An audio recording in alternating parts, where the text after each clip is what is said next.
Is stress good for you or is it bad? We've been told for a very long time that stress is the enemy, but there's a big surprise in the research. Stress is one of the best things for your brain. And you might be saying, well, then I'm set. But there's a twist and a caveat. The stress has to be manageable and we have to be able to take a break from it. So stress is cortisol, and a burst of cortisol, a moment of stress, something you want to get done, something on your to-do list, that is one of the best things for your brain. It's one of the only things we know of that grows new brain cells and part of the brain involved in memory, keeps our brain full and plump. But too much stress, too much cortisol now without taking a break from it, and our brain actually shrinks, damages our brain, increases the aging process. So actually, we want some stress. We just want to take a break. Hi, my name is Dr. Marc Milstein, and welcome to Best of Your Brain podcast. I am very excited today to talk to you about how the latest insights into how our brain works provides us with real actionable strategies to manage stress. So today's going to be all about take-home tips. But before we get there, I do just want to take a moment and talk about how stress works in the brain, because that's where we get those take-home tips from understanding what's actually happening. So take a moment and imagine yourself walking around, maybe in your backyard or going into your garage, and you find there a bear. How do you feel? What is the thing or the emotion that you're experiencing? Well, very likely you're feeling stressed. And what's happening is that in that moment, your brain is releasing cortisol. And this is really fueling your brain and your body to take action. This is that fight or flight response you might remember from high school biology, but that is a critical response. And if you think about it, your ancestors a long, long time ago, if they didn't get stressed out when they saw bears and tigers, they didn't make it. If they had a laid back attitude towards these types of dangers, they didn't pass on their genes. We are the offspring of those that got stressed out. The stressed survived. And our brain hasn't changed much in 10,000 years. So we have the same brain people had about 10,000 years ago. So if today you're driving and you're in a bunch of traffic, or there's too many emails or text messages, or just all the things that are causing us stress in our day-to-day life, well, that's activating a 10,000-year-old system in our brain. And that release of cortisol is meant to have us take action. But in our day-to-day life, it's causing a release of cortisol often throughout the day.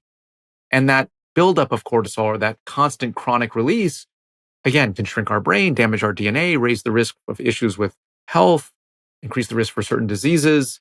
So really what we're saying is we actually don't want a stress-free life. We just want to have breaks from stress. Your brain is like a car. If you don't drive it, it falls apart. If you overdrive it, it falls apart. So we want some stress. We just want to take that break. So how do we do that in a world where there is just so much stress coming at us from every possible direction? And there was a cartoon I saw recently, I think pretty much sums it up. It says, I only experience stress 2 times during the day and night. And it can feel that way in our modern world. So let's go a little bit deeper into this idea of what's happening in our brain when it's being stressed out, and how do we manage it? Because too much stress, we're overwhelmed. Too little stress, we're bored. So how do we find that right amount of stress, that sweet spot of stress, so we're really the best versions of ourselves? Well, our ability to turn off stress comes from our prefrontal cortex. And that's the part of your brain right here behind your forehead. I like to think of it as the brakes of your brain. And there's another part of your brain that I like to think of as the alarm of your brain. That's the amygdala. That's the part of your brain where stress, worry, anxiety, anger, it emanates. That's the root of where those emotions begin. And that's the alarm that goes off when we feel stress. It's really meant to have us take action, but we need to turn the alarm off. And that's the brakes of the brain in the prefrontal cortex. So really what we want is we want a strong prefrontal cortex. We want a good, strong braking system. So how do we make the prefrontal cortex strong? Well, the prefrontal cortex is a part of the brain that we're not really born with. It develops, and it's really not completed until our early 20s. That's why babies, newborns, they're not good at managing stress. And so essentially, it's a part of our brain that develops, and it's kind of like going to the gym. I wish I could go like January 1st and I'd be good for the rest of the year, but it's something that we have to practice throughout the year, throughout the days, because we want to keep that part of the brain strong. We want to keep the brake system strong. So what works in making the prefrontal cortex strong? What works in helping us manage our stress? Well, have you ever had somebody say to you, just calm down? Have you ever had somebody yell that at you? Those things don't work. That's not how our brain works. We don't respond in those manners to really calming down and managing stress. So let's look deeper into a study that was done at Harvard that really looked at this idea of how do we optimize stress management? And they had a group of 18,000 people in this study from all walks of life. If you were in this study, all you would need is your cell phone, and you would get a text message at random parts of the day. And the question would ask you basically three parts. Question number one, what were you doing right before you got this message? Question two, whatever it is that you were doing, were you focused on it or was your mind wandering? And question three, how were you feeling right before you got this text? Scale of 1 to 10, like 1 being terrible, 10 being fantastic. How were you feeling? Now, three questions. How were you feeling? What were you doing? And was your mind wandering or were you focused on what you were doing? There were some big surprises from this study. The first big surprise was that 50% of the time people said their minds were wandering. What does that mean? It means half of you aren't listening to a word I'm saying anymore. But for those of you that are still with me, what they found is that if people's minds were wandering, well, do you think they wandered to happy thoughts, stress-free thoughts? Instead, they found that when people's minds wandered, they wandered to unhappy thoughts, worrying thoughts, stressful thoughts. You would think our mind would wander to places we want to go, people we want to be with, but really the opposite was true. People's minds wandered to stressful thoughts. But if people were in the present moment, they reported being happier. Now, we're talking all of a sudden about happiness. And it turns out that happiness plays a key role in stress management. And it's nice to be happy. It's a good thing, but there's some real science here because it turns out that happy people tend to live longer. They tend to recover faster from surgery, from infections, and happy people actually tend to be 20% more productive. But what they found was that when people are happy, that's really what's a key part of what's happening is they're managing their stress. So let's go a layer deeper into this and ask what's happening in a happy brain. Well, when someone is happy, you either make them happy or they're already happy and you put them in a brain scanner. We live in these incredible times where you can just take a picture of someone's brain. And when someone's happy, they have a lot of blood flowing to the prefrontal cortex. It's engaged, it's active. That's the brakes of the brain. So essentially what we're really understanding now is that being happy, a key part of it is turning stress off, being able to manage stress when we need to. So essentially, scientists took this a step further. They said, okay, let's look at thousands of people. And they found this pattern over and over again that happy people had a lot of blood flowing to the prefrontal cortex, and people who weren't so happy didn't have a lot of blood flowing there. Their brake system was not active. Stress was getting out of control. But they found this one guy, and he had more blood flowing to his prefrontal cortex than anybody else they could find. And they said, have we found the world's happiest man? And if you see a picture of this guy, you might not know his name, but you might notice based on what he's wearing that he's a Buddhist monk. And so scientists started to ask the question, why? Why would a Buddhist monk be somebody who says he's really happy, but also has brain activity that has a very active prefrontal cortex, very active brake system? Well, what do monks do all day? They meditate. And if we look deeper into meditation, what we're really going to focus on in terms of the brain science is something called mindfulness. And mindfulness at its essence is being in the present moment. And this relates to what we were just talking about. People tend to be happier if they're in the present moment. And if you think about it, oftentimes our stress is thinking about the past or the future. But right here in this present moment, cortisol levels actually tend to drop. People tend to be happier. So scientists said, okay, let's look at more Buddhist monks. And they started looking all over the world, sliding Buddhist monks into brain scanners. I pretty much guarantee that right now there's a Buddhist monk in a brain scanner somewhere.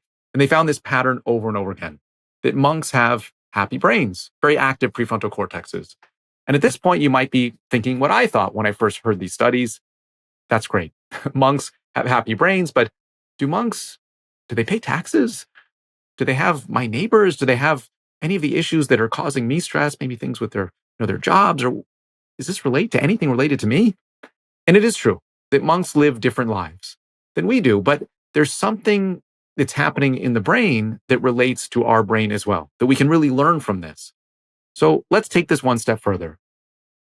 By the time a monk ended up in a brain scanner in these studies and they saw this happy brain, how many hours of mindful meditation do you think that monk did on average? Well, it was 34,000 hours.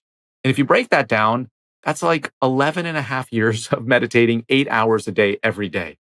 That's horrible news. If you have anywhere you need to be in the next decade, Does this mean I have to give up a decade to have a happy brain? Well, scientists started to ask the question, is there a shortcut? Is there a way to get there faster? Do I really need to have this massive sacrifice? And the good news is that what they found was that it doesn't need to be a decade. In fact, if people take a couple minutes a day and they practice mindfulness, their brain changes. Their prefrontal cortex gets bigger and stronger. It's better able to turn off stress. And the amygdala of the brain, the alarm part, it gets weaker. It doesn't mean that people lose their emotions. It just means that they're not as reactive or not as, let's say, explosive in terms of their emotional state. They still have feelings, but they can better able to turn them off, specifically when it comes to stress, that type of emotion. Now, this has become so mainstream that a medical doctor can now tell his or her patients after over a decade of research that mindfulness is something that can be utilized for stress management, anxiety, pain, sleep. It's now a medical statement. And what we realize is that there's real physiology here. You see, one of the things that keeps us from falling asleep or staying asleep is stress. And if you think about it, if we're worrying, if we're thinking about the past or the future and all these things that are out of our control, our heart rate can start to become elevated. And if our heart rate is up, it's actually really hard to fall asleep or get back to sleep because we now understand that in order to fall asleep or get back to sleep, our heart rate has to drop below about 65 beats per minute. So what mindfulness is doing is putting us in the present moment, slowing down the heart rate and allowing us to relax and calm down and go to sleep or get back to sleep. Now, we also see studies that show that mindfulness can be as effective as some antidepressant medications. In some cases, it can also be as effective as certain sleeping medications. So we now take this very seriously in mainstream science and medicine. And you might be saying, okay, but what is mindfulness? How do I do it? So there was a study where they took a group of people and they said, okay, these are people that have never practiced mindfulness. And they taught them this. We'll try it for just 5 seconds to see what they did, because the people who did this, better stress management, they found that they actually improved their memory. There are other things, other benefits as well. But today we're focusing on the stress management. This is what they taught them. When I say breathe in calmness, breathe in through your nose. When I say breathe out anxiety, breathe out through your mouth. Let's just try one. Breathe in calmness, breathe out anxiety. We'll try just one more. Just focus on the breath going in your nose and out of your mouth. And really what's happening is we're just putting ourselves in that present moment. That's really what's allowing us to slow down our heart rate, calm down, and slow down our breathing. Breathe in calmness, breathe out anxiety. That's pretty much what they do in these studies. And some people say to me, but doing a breathing exercise, that's like the most stressful thing I could imagine doing. And I understand. But what's nice is that these mindfulness exercises, you don't have to be at the edge of a cliff. You don't have to be on the beach. The sun doesn't have to be setting. You don't have to wear spandex. It can be very simple. A moment here, a moment there when you're feeling stress levels rise up. Just a simple breathing exercise to bring those stress levels down. Remember, there's nothing wrong with stress. We just want it not to be happening all day long, and we don't want the levels to be too high. Now, there's also nothing wrong with mind wandering. But if our mind is wandering to stressful thoughts and worrying thoughts all day long and we're not aware of it, well, that's activating this cortisol release in the brain. It's almost like we're being attacked by a bear all day long. And that's shrinking our brain, damaging our DNA, raising the risk for issues with brain health and overall health. And even if the stress is just little bits throughout the day, what we're calling these chronic low levels of stress, that can be damaging too. So what mindfulness is really at its essence is just a break from all the stress that we're experiencing in our modern world and allows those stress levels to drop. But let me ask you this question. Have you ever had this moment where you say, I'm going to read this page, I'm going to do it. You start at the top of the page, you get to the bottom and you're like, what did I just read? you start again, you go through the process. Not absorbing this. Well, what we see is that people who practice mindfulness, they're better able to stay focused on the page and they're better able to remember the things that they just read. And the reason this is that prefrontal cortex, the part of the brain that's the brakes of the brain involved in turning stress off, well, it's also the same part of the brain involved in focus. So by strengthening the part of our brain that turns stress off, that same part of the brain is strengthened for focus. It's like going to the gym and practicing for a marathon, and that same exercises that you're doing help you, go up and down the stairs or do other things in your day-to-day life. What we realize is there's these multiple benefits. But we'll go one step further. There's an actor, Leonardo DiCaprio, and there's a famous story in this field where Leonardo DiCaprio was playing the aviator, Howard Hughes, in this movie, The Aviator. And Howard Hughes had OCD, obsessive compulsive disorder, a very specific brain condition where the brain has a very specific structure and certain connections within brain cells. And Leonardo DiCaprio does not have OCD, but he went to the set every day and he practiced having OCD. He played the part. And by the end of the movie, what do you think happened? He developed OCD. And he actually had to work with a UCLA psychiatrist to basically get over this. And what's actually happening in the brain is that when we learn something new, could be a new song on the piano, could be something related to your golf game, anything that you're learning, you're forcing some of your 80 billion brain cells to reach out and make a new connection. Now, the connection is made the moment you learn the information or the moment you practice something, but the more you practice it, you make that connection stronger. And the more you practice, that's why practice makes almost perfect. And then if you don't practice, those connections move farther apart and you get rusty. So when you practice, you make the connection stronger. When you don't practice, they become weaker. And if you think about Leonardo DiCaprio, he practiced having OCD and he essentially made those connections stronger. We can go a step even further. And we realize that your emotional state, your stress, your happiness, how you're feeling, if you spend time during the day being happy, well, then you're actually becoming an expert at being happy. But if you spend time during the day being stressed and worried all day long, you're becoming an expert at being worried and stressed out. See, our brain just functions in a way where it takes the time we're spending doing something and it just prioritizes those connections and makes them stronger. So that's why mindfulness is a really powerful technique because it just allows us to take a break. So we're not getting better at stress. Instead, we're focusing on happy thoughts, things that put us in a good mood. And then we're more likely to feel better the next day because it's like we practice it today and then we're more likely to have that feeling tomorrow. So we realize that our emotions are a lot like learning anything. And it's something we can practice. We can actually practice being happy just like we can practice being stressed. Now, essentially what we want to do is just make the prefrontal cortex stronger, make the brake stronger, and make the alarm weaker. But I want to leave you with 3 things you can do to get the benefits of mindfulness, even if a breathing exercise is not for you. The breathing exercises are great, but these are other things we can do too, or if it's something that you want to try other options as well. What about mindful eating? Sounds so simple, but what is mindful eating? Well, if you're eating something and you're just focusing on the taste of the food, the texture, the flavor, and you're in the present moment, that's mindfulness. If you're eating 3 meals a day, you have 3 opportunities to practice to allow those cortisol levels to drop.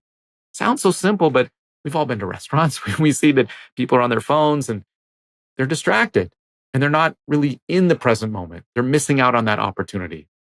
Another thing, or the second thing I should say, is a mindful walk. Sounds so simple, but we're seeing a lot of evidence now that getting outside, taking a walk, being in nature for about 10 minutes, and cortisol levels just plummet. There's something about nature that's just nurturing to our brain. They've actually done studies where they find that just staring at a plant on your desk for 2 minutes, stress levels just drop. So the dual benefit of being in nature, getting that walk, brings stress levels down. And we understand that it doesn't have to be a national park, it could be a parking lot with a little bit of greenery. But this dose of nature is something we see a lot of evidence that brings cortisol levels down. Now, it sounds so simple, taking a walk. But in London, they're having to pad some of the street signs because people are becoming so distracted, they're walking right into the street sign. So just taking a break from your phone, putting it away, turning it off, because we can take a walk and say, I'm taking a break, but I'm just doing one more work email, one more phone call, one more text. And we're not really allowing our cortisol levels to completely drop. And if we don't really allow them to drop or allow that cortisol level to really drop down, we're really not getting the benefit of the break. And instead, we're having chronic levels of cortisol throughout the day. And the last tip is just, if you like to play golf, if you like to paint, play guitar, anything that where you're in the present moment, that's mindfulness. It's understandable for some people to not really like that term. That's okay. But if we can take what we're learning scientifically from it and say, I just need to find some moments to give myself permission to do something that is a complete break. I'm in the present moment. I'm having a positive attitude towards this present moment. That allows our brain to take a break, allows cortisol levels to drop. And that's what we realize is so critically important. In fact, one of the most powerful indicators of our ability to retain our memory and our brain health years and decades from now is our mental health today. So just giving ourselves permission to do these things throughout the week can be very powerful. Now, we live in a time where there is just so much information hitting us at every possible moment. Remember, we used to have the morning paper and the evening news, and that was pretty much it. Now we have breaking news, interrupting breaking news. And a lot of this news is negative. And what can happen is that constant stress of checking the news, even social media, that cortisol release can be damaging our brain. So one of the last very simple tips is just schedule time for news and schedule time for worry. Sounds a bit ridiculous, but again, there's nothing wrong with worrying as long as there's a boundary around it. There's nothing wrong with feeling stress, but just having those moments of saying, I'm going to have that feeling, and then I'm going to take a break from it, a complete break. I'm actually going to put my phone away. I'm actually going to be in the present moment, take a walk and really take in that nature. Sounds simple, but in our modern world, we can really lose sight of this and just be constantly multitasking, doing 2, 3 things at the same time, and never really allowing our stress levels to completely drop. So I hope you leave here today with some of the best things you can do to manage stress based upon how your brain works. I hope you leave this podcast episode less stressed than when you started. Thank you so much for watching. And please take a moment and subscribe. See you next time. Thanks.